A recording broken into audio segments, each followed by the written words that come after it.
Test one, two, test one, two, test one, two, test one, two. Good evening, good evening, good evening. Let's hold for 30 seconds and then we're going in.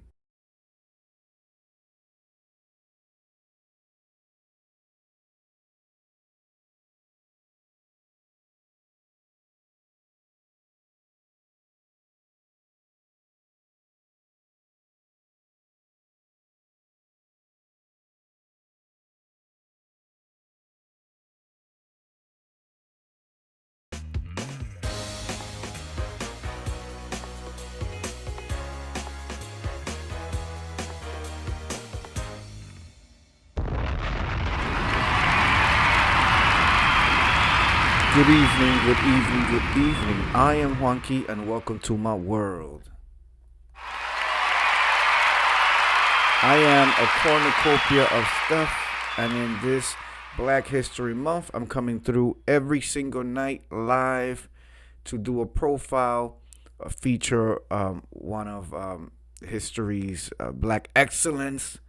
And so here we are on day number 15th. Okay, today we are going to be, I'm going to be reading an essay that was featured in the online magazine Anscape um, um, regarding Ida B. Wells.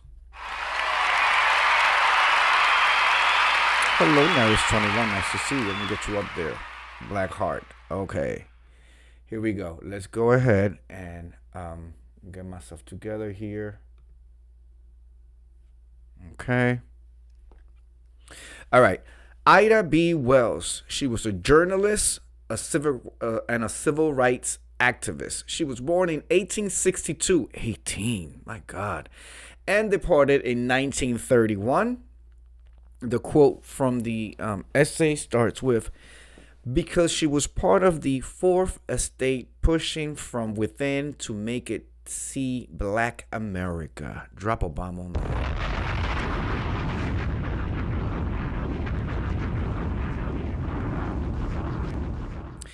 It's too bad there isn't more crossover between journalism and the practice of writing comics, because if there was, surely Ida B. Wells would have been rendered with a superhero's cape by now.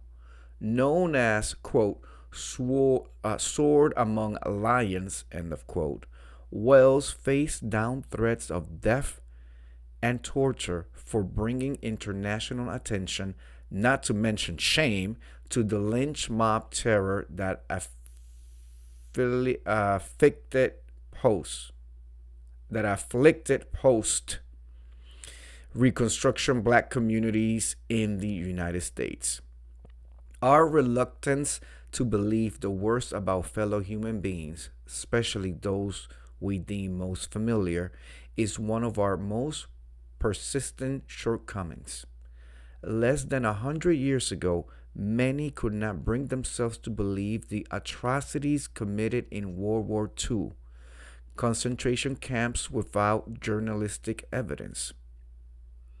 Just a few decades before, Wells was sounding the alarm about the barbaric acts of her countrymen in the pages of the Memphis Free Speech, the newspaper she co owned. She pushed for action in the face of widespread denialism. Right? So she was whistleblowing and telling it how it was.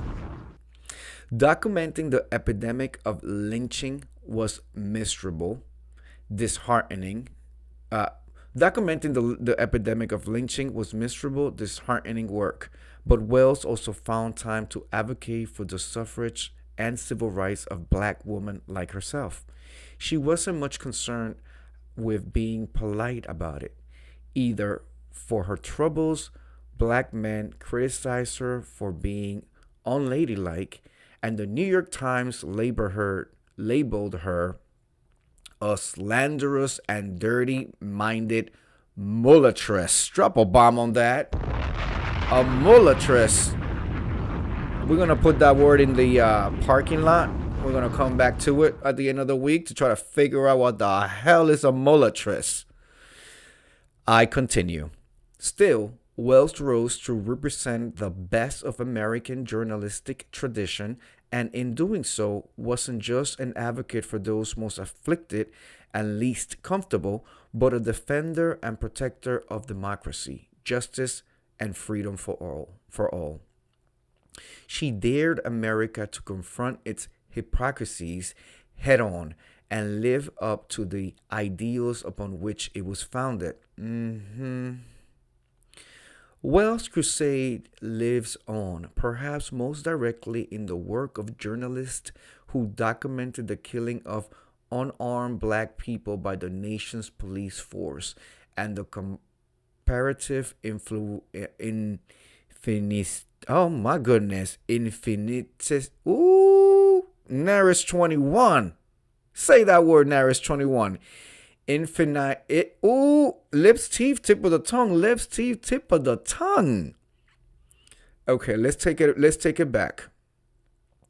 Wells's crusade lives on, perhaps most directly in the work of journalists who documented the killings of unarmed black people by the nation's police force and the consequences for the officers behind those killings. It's not just journalists, though. Wells's work continues in the form of ordinary citizens who risks their own well-being to document fatal police violence with cell phone video in much the same way Wells was spurred to raise the alarm about lynching after three of her friends were murdered by a Memphis, Tennessee mob in 1892. Ugh. She lives on in black women who not only exercise their right to vote, but take it upon themselves to run for office. Parentheses. Wells ran for a seat in the Illinois State Senate. End the parentheses. She lives in the words and deeds of the NAACP, which she co-founded. Drop a bomb on that.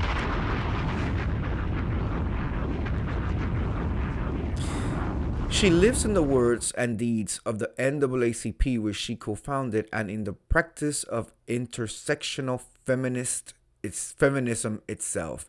This was written by Soraya McDonald.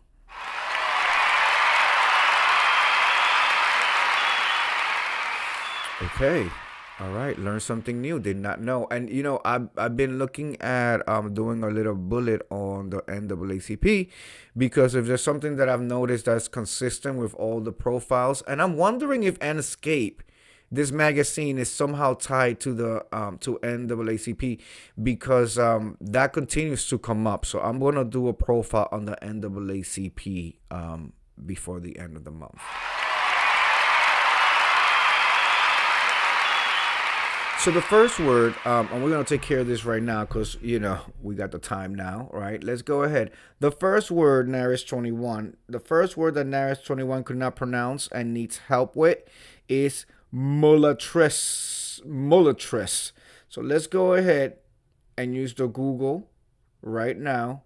See, because to me, it's not about you don't know. It's about, that's not the dumb. The dumb-ish is when you don't know and you leave it as you don't know. Define. And I want to hear the pronunciation first. Webster. Let's see. Is Webster going to give us a... No. Ooh, my goodness. It says here, sometimes offensive, a mulatto, woman, or girl. That's what Webster is saying. I want to know how it's pronounced, and that's what Webster said. Let's see what Oxford Dictionary says. Okay. What does the noun mulatress means? There is one meaning in entry for the word.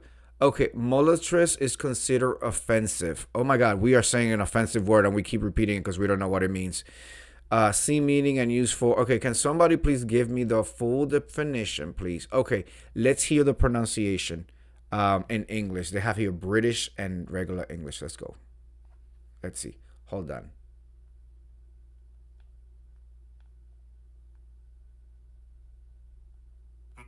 Mulatre. Mulatre. Oh, mulatress. Oh, now I get it. Okay, spell it. It's Mulatres.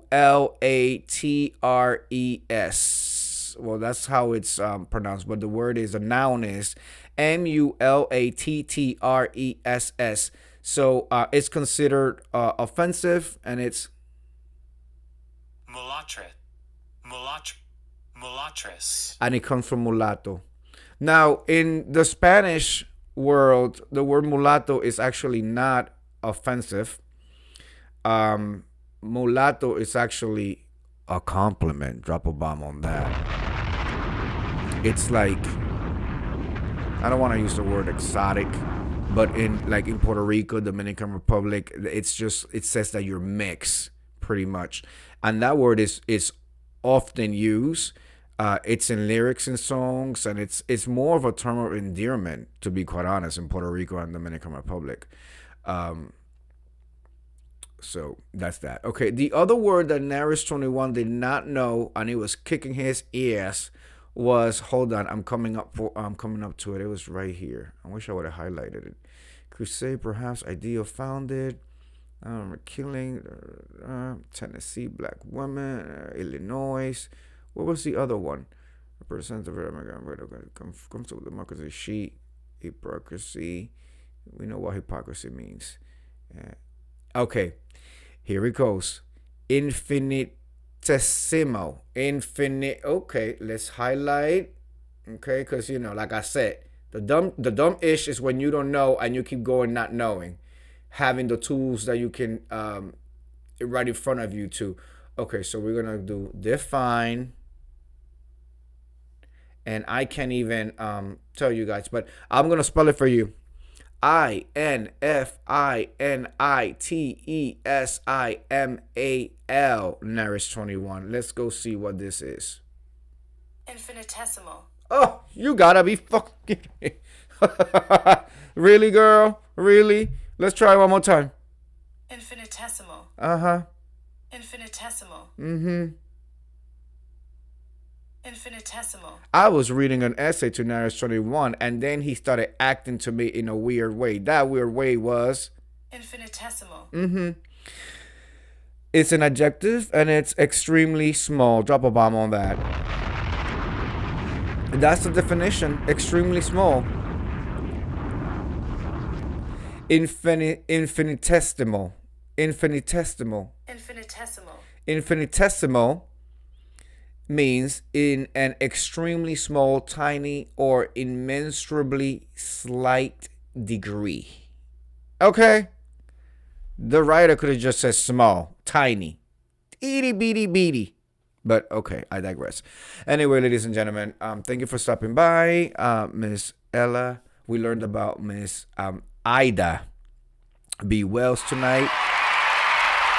I will be back tomorrow with our 16th profile as we continue to celebrate Black excellence in this 2026 Black History Month.